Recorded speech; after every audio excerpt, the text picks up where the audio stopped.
Welcome to hello doctor. కాళ్ళ నొప్పులు చిన్న పిల్లల దగ్గర నుంచి వయసు పైబడ్డ వాళ్ళ దగ్గర దాకా అందరూ ఎదుర్కొంటూనే ఉంటారు. అనేక రకాల రీజన్స్ ఉంటుంటే వాళ్ళ వయసుకు తగ్గట్టుగా రకరకాల రీజన్స్ వాళ్ళే ఆపాదించుకుంటూ ఉంటారు. అయితే కాళ్ళ నొప్పుల కారణాల్లో ఎక్కువగా వెరికోస్ వెయిన్స్ ఉంటూ ఉంటుందని పిల్లల్లో అయినా పెద్దల్లో అయినా అసలు ఈ లక్షణాలు ఎలా ఉంటాయి, ఏ వయసు వారిలో ఎక్కువగా ఉంటాయి, మరి ట్రీట్మెంట్ గురించి ఎప్పుడు ఆలోచించాలి, దానిలో వయసు కూడా పరిగణిస్తూ ఉంటారా ట్రీట్మెంట్స్లో లేజర్స్? ఈ వివరాలు అందించడానికి Avis hospitals senior interventional radiologist doctor Rajah V Koppala గారు మనతో ఉన్నారు. ఆయన అడిగి మరిన్ని విశేషాలు తెలుసుకుందాం. హలో అండి, వెల్కమ్ టు ది షో. అంటే పిల్లలు అనగానే బాగా ఎక్కువగా ఆడుకున్నారు, లేకపోతే వయసు పెరిగే వయసులో కాళ్ళ నొప్పులు వస్తాయి అనుకుంటూ ఉంటారండి. వయసు పైబడ్డ వాళ్ళంటే అలసిపోయామనో లేకపోతే డయాబెటిక్స్ అని అనుకుంటూ ఉంటారు. వీళ్ళలో ఈ కాళ్ళ నొప్పులు ఇన్ జనరల్గా తీసుకుంటే ఎంతవరకు వెరికోస్ వెయిన్స్ ఉండొచ్చు? రైట్ అండి, వయసు పైబడిన వాళ్ళలో మాత్రం చాలా ఫ్రీక్వెంట్గా కాళ్ళ నొప్పులు కారణం వెరికోస్ వెయిన్స్ అనమాట. చిన్నపిల్లలు చాలా వేరే కారణాలు కూడా ఉంటాయండి. గ్రోయింగ్ పెయిన్స్ అంటాం, కొన్నిసార్లు బోన్స్ ఎలాంగేట్ అయినప్పుడు చిన్న చిన్న నొప్పులు రావచ్చు, లేదా కొంతమందికి కొంచెం పోషకాహారం అంటే ఫాస్ట్గా గ్రో అవుతారు కాబట్టి పోషకాహారంలో లోపాలు రావచ్చు, పిల్లల్లో నొప్పులు రావచ్చు. పిల్లల్లో అంత కాకపోయినా ఒక 18, 15, 19 ఏళ్ళ తర్వాత వయసు వాళ్ళలో మాత్రం డెఫినెట్గా వెరికోస్ వెయిన్స్ చాలా ఇంపార్టెంట్ కాజ్ అండి. బ్లడ్ సరిగా ఫ్లో అవ్వకపోవటం వల్ల చెడ్డ రక్తం, ఆ కాళ్ళ నుంచి బయలుదేరిన రక్తం సరిగా ఫ్లో అవ్వకపోవటం వల్ల అది మళ్ళీ కాళ్ళలోనే ఇరుక్కొని కొంచెం కాళ్ళు ఉబ్బటం, నొప్పి చేయటం, కాళ్ళంతా వాచటం ఇవన్నీ కూడా జరుగుతుంటాయి. సో వెరికోస్ వెయిన్స్ చాలా frequent cause of leg pains అనమాట. ఓకే, మధ్య వయసు వాళ్ళని తీసుకుంటే స్త్రీలైనా పురుషులైనా వాళ్ళకి బీపీ ఉందనో లేకపోతే షుగర్ ఉందనో లేకపోతే అలసిపోతున్నాం వయసు పైబడుతుంది కదా అనుకుంటూ ఉంటారు. ఇది ఎంతవరకు కరెక్ట్? అంటే ఇది ఒక పెద్ద అపోహ అండి, చాలా రాంగ్ థింకింగ్ అనమాట. ప్రతి వాళ్ళు నాకు దగ్గర ఆల్మోస్ట్ 80% పేషెంట్స్ నాకు షుగర్ ఉందండి అందుకే కాళ్ళ నొప్పులు. షుగర్ ఉన్న ప్రతి వాళ్ళకి కాళ్ళ నొప్పులు రావాలని ఏమాత్రం రూల్ లేదండి. షుగర్ ఉంటే షుగర్ అంటే ఏంటంటే మీ రక్తంలో గ్లూకోజ్ సాంద్రత ఎక్కువగా ఉంది అంతే, కంట్రోల్ అవ్వట్లేదు గ్లూకోజ్, కాబట్టి రక్తం గ్లూకోజ్ సాంద్రత ఎక్కువ ఉంది, దాని కాళ్ళ నొప్పులు రావాలని రూల్ లేదు. అది కంట్రోల్లో లేకపోయినా కాళ్ళు రావచ్చు, లేదా అది నరాలను డ్యామేజ్ చేసినా కాళ్ళ నొప్పులు రావచ్చు, లేదా ఆ షుగర్ ఉన్న వాళ్ళకి షుగర్ వచ్చినట్టుగానే వేరేగా వెరికోస్ వెయిన్స్ కూడా వచ్చి ఉండొచ్చు, దానివల్ల కాళ్ళ నొప్పులు ఉండొచ్చు. ఇలా ఏదో చాలా కారణాలు ఉంటాయి. ఈ కారణాలు విశ్లేషించి అసలు ఎగ్జాక్ట్లీ ఏ కారణం వల్ల మీకు కాళ్ళ నొప్పులు వచ్చాయో డిసైడ్ చేయాలి, చేస్తే దానికి ట్రీట్మెంట్ చేయడం వీలవుతుంది. అంతేగాని షుగర్ ఉందండి కాళ్ళ నొప్పులు అని దాన్ని జస్ట్ తీసి పక్కన పడేస్తే అది ఎప్పటికీ తగ్గదనమాట. ఓకే, రామేశ్వర్ రెడ్డి గారు కాల్. రామేశ్వర్ రెడ్డి గారు చెప్పండి. హలో మేడం గారు చెప్పండి, మీ క్వశ్చన్ అడగండి.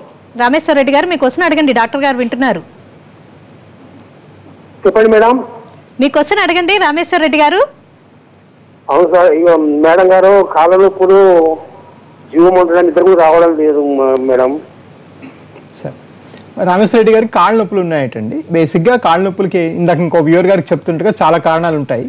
కాళ్ళ నొప్పుల కారణాలు అంటే పోషకాహారంలో లోపాలు ఉండొచ్చు, షుగర్ కంట్రోల్ లేకపోతే రావచ్చు, బీపీ కంట్రోల్ లేకపోతే రావచ్చు, మందులు ఎక్కువ తీసుకుంటే రావచ్చు, లేదా వెరికోస్ వెయిన్స్ అంటే రక్త సరఫరాలో లోపం ఉంటే రావచ్చు, అలాగే కాళ్ళకి వెళ్ళే రక్తనాళాలు అంటే పెరిఫెరల్ వాస్కులర్ డిసీజ్ ఉంటే కూడా రావచ్చు, న్యూరోపతి అంటే నరాలకు డ్యామేజ్ అయినా కూడా రావచ్చు. ఇలాగా కొన్ని వందల కొద్ది కారణాలు ఉన్నాయండి. ఎగ్జాక్ట్గా ఏ కారణం వల్ల ఉన్నాయో మీకు డిసైడ్ చేయాల్సి వస్తుంది. మీరు కింద ఇచ్చే నెంబర్లు కాల్ చేసి వచ్చి రండి, డెఫినెట్గా మందులు ఇచ్చి చూసి తగ్గిస్తాం. కామారెడ్డి నుంచి బాలకృష్ణ గారు. బాలకృష్ణ గారు మేడం నమస్తే, చెప్పండి. మేడం నాకు 1 year అవుతుంది మేడం. తాళ్ళల్లో ఇలా పిక్కలకు పుల్లైనాయి మేడం. అది 1 year నుంచి తక్కువ కావడం చాలా హాస్పిటల్ చూపించిన మేడం. అది ఎట్లా పిక్కలకు ఒక 4-5 పుల్లైనాయి సార్. అదే సో కాళ్ళలో పుళ్ళు ఎందుకు వస్తున్నాయి అని మనం విశ్లేషించామంటే షుగర్ లేని వాళ్ళలో కాళ్ళలో పుళ్ళు 85% వెరికోస్ వెయిన్స్ వల్ల వస్తాయండి. సో కాళ్ళలో పుళ్ళు చాలా ఫ్రీక్వెంట్గా రక్త సరఫరా సరిగ్గా లేకపోవడం వల్ల వస్తాయి. అలాగే వేరే కారణాలు ఉండొచ్చు, స్కిన్ ప్రాబ్లమ్స్ ఉండొచ్చు, ఇవన్నీ ఉండొచ్చు. బట్ స్కిన్ ప్రాబ్లమ్ ఉంటే మొత్తం ఒళ్ళంతా రావాలి, ఒక కాళ్ళలోనే రాదనమాట. సో ఇది ఎందువల్ల వచ్చిందో మనం కొంచెం చూడాల్సి వస్తుంది అనమాట. మీరు ఆ కింద ఇచ్చిన నెంబర్లో కాల్ చేసి రండి, స్కాన్ చేసి చూసి డెఫినెట్గా వెరికోస్ వెయిన్స్ వల్ల వచ్చిన పుళ్ళు అయితే పూర్తిగా 100% తగ్గించి మొత్తం మిమ్మల్ని పంపించే అవకాశం ఉంది. సో కింద ఇచ్చిన నెంబర్లో కాల్ చేసి వచ్చి కలవండి. స్త్రీలు ఎక్కువగా ఈ సమస్యతో బాధపడడం గమనిస్తూ ఉంటామండి. వంటగదిలో కూడా ఎక్కువసేపు నించోళ్ళకి ఇబ్బంది పడుతూ కూర్చొని కూరగాయలు కట్ చేసుకునే వాళ్ళని కూడా చూస్తుంటాం. వాళ్ళలో ఎంత శాతం ఈ ప్రాబ్లం ఉండొచ్చు అంటారు? చాలా ఫ్రీక్వెంట్ అండి. అంటే ఓవరాల్గా మీరు జస్ట్ జనరల్ పబ్లిక్ తీసుకుంటే 15 to 18% వెరికోస్ వెయిన్స్ ఉంటుంది. అంటే ఇప్పుడు ఈరోజు మనం రోడ్ మీద నిలబడి 100 మందికి తీసుకొచ్చి స్కానింగ్ చేసామంటే 15 నుంచి 20 మందికి వెరికోస్ వెయిన్స్ ఉంటాయి. చాలా సహజం అనమాట ఉండటం. సో వాళ్ళలో నొప్పి ఎంతమందికి ఉంది, వాళ్ళలో సిమ్టమ్స్ ఎంతమందికి ఉన్నాయి, వాళ్ళ ప్రాబ్లమ్స్ ఎంతమందికి ఉన్నాయి మనం విశ్లేషించాలి. సో యూజువల్గా ఏమవుతుందంటే కొంచెం వాళ్ళు వెల్ మెయింటైన్ చేసి కొంచెం రన్నింగ్, ఫిజికల్ ఎక్సర్సైజ్ ఎక్కువగా చేసుకునే వాళ్ళలో వెరికోస్ వెయిన్స్ ఉన్నా కూడా అది సిమ్టమ్స్ కాజ్ చేయదు. వేరే కొంచెం డీకండిషనింగ్ అంటే సరిగ్గా ఎక్సర్సైజ్ చేయకుండా బాగా ఎక్కువ రెస్ట్ తీసుకొని ఎక్కువ పనులు ఏం చేయని వాళ్ళలో ఎక్కువగా మన వ్యారికోస్ వెయిన్స్ సిమ్టమ్స్ ఎక్కువ చూస్తుంటాం. సో స్త్రీలో చాలా సహజం అండి వ్యారికోస్ వెయిన్స్ రావటం. దానివల్ల నొప్పి చేస్తుంది, తొడల భాగం, తొడల వెనక భాగం, మోకాల వెనక భాగం, పిక్కల్లోనే బాగా నొప్పుల్లా వస్తాయి. ఇవి చాలా ఫ్రీక్వెంట్. ఆల్మోస్ట్ నా పేషెంట్స్లో ఆల్మోస్ట్ 30 to 40% ఈ మిడిల్ ఏజ్డ్ అంటే 30 to 50 years ladies varicose veins తీవ్రంగా బాగా ఎక్కువ బాధపడే వాళ్ళు ఎక్కువగా వస్తుంటారు.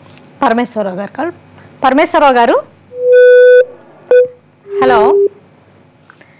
ఏజ్కి ఈ సమస్యకి లేకపోతే ఇతర ఆరోగ్య సమస్యలకి వ్యారికోస్ వెయిన్స్కి ఎంతవరకు సంబంధం ఉండొచ్చు? రైట్ అండి. ఏజ్ వయసు పెరుగుతున్న కొద్దీ వ్యారికోస్ వెయిన్స్ ప్రాబ్లం అలా పెరుగుతూ ఉంటుంది అనమాట. సో చాలా మంది నేను ఒక 6 నెలల తర్వాత చేసుకోవచ్చా, సంవత్సరం తర్వాత చేసుకోవచ్చా, ఈ మధ్యలో ఈ ప్రాబ్లం ఏమైనా అవుతుందా, తగ్గుతుందా? తగ్గదు. తగ్గేటట్టు ఉంటే అసలు అక్కర్లేదని చెప్తాము operation. So varicose veins treatment చేసుకోవాలనుకుంటే తొందరగా తీసుకుంటే అంత బెటర్. ఏజ్ పెరుగుతున్న కొద్దీ దానిలో కాళ్ళలో మనకి నొప్పి తట్టుకునే శక్తి తగ్గిపోతుంది, కాళ్ళు నిలబడే శక్తి తగ్గిపోతుంది, పుళ్ళు పడితే తగ్గే ఇమ్యూనిటీ తగ్గిపోతుంది. అలాగే వయసు ఎక్కువ ఉన్న వాళ్ళు మనం ఈ వ్యారికోస్ వెయిన్స్ చేసామంటే వాళ్ళని తగ్గించడానికి చాలా చాలా చాలా కష్టపడాల్సి వస్తుంది అనమాట. సో ఏజ్ బట్టి కొంచెం తొందరగా చేయించుకుంటే బెటరు. అలానే ఇప్పుడు ఒక వయసున్న పర్సన్ ఫస్ట్ టైం వచ్చారనుకోండి 75 years 8 years నాకు ఈ వ్యారికోస్ వెయిన్స్ పుళ్ళు పడ్డే డాక్టర్ గారు ఏం చేయమంటారంటే వాళ్ళు ట్రీట్మెంట్ చేయాలి, లేకపోతే తగ్గే సమస్య లేదు. But same time earlier the better అనమాట. రామిరెడ్డి గారు కాల్. రామిరెడ్డి గారు మేడం నమస్తే, చెప్పండి. నమస్తే మేడం. మాకు ఒక 3 months బ్యాక్ స్పోర్ట్స్ ఆడతా కాళ్ళ మోకాళ్ళ నరం కట్ అయింది. హలో చెప్పండి సార్. అది కొంచెం మళ్ళీ ఏమన్నా ఎఫెక్ట్ కొట్టిందని డౌట్ వస్తుంది. నడుస్తున్నా తిరుగుతున్నా కానీ కొంచెం వీళ్ళు కట్ అని సౌండ్ వస్తుంది లోపల. అలాగే. సో మీరు ఒకసారి చూపించాలండి. బేసిక్గా ఈ నరం కట్ అయిందంటే అసలు దానివల్ల ఏం డ్యామేజ్ అయింది, దీన్ని ఎలా రిపేర్ చేయాలి, ఇవన్నీ కూడా కొంచెం ప్లాన్ చేయాల్సి వస్తుంది. మీరు ఒకసారి కింద ఇచ్చిన నెంబర్కి కాల్ చేసి రండి, డెఫినెట్గా ట్రీట్మెంట్ చేసి పంపిస్తాను. షార్ట్ బ్రేక్ తీసుకుందామండి. బ్రేక్ తర్వాత ఈ వ్యారికోస్ వెయిన్స్ సమస్యతో బాధపడే వాళ్ళ ట్రీట్మెంట్ మోడాలిటీస్ అనేవి వాళ్ళ వయసును బట్టి మారుతూ ఉంటాయా, ఏ వయసులో ఎలాంటి ట్రీట్మెంట్స్ ఉంటాయో డిస్కస్ చేద్దాం. ఇప్పుడు హలో డాక్టర్లు షార్ట్ బ్రేక్.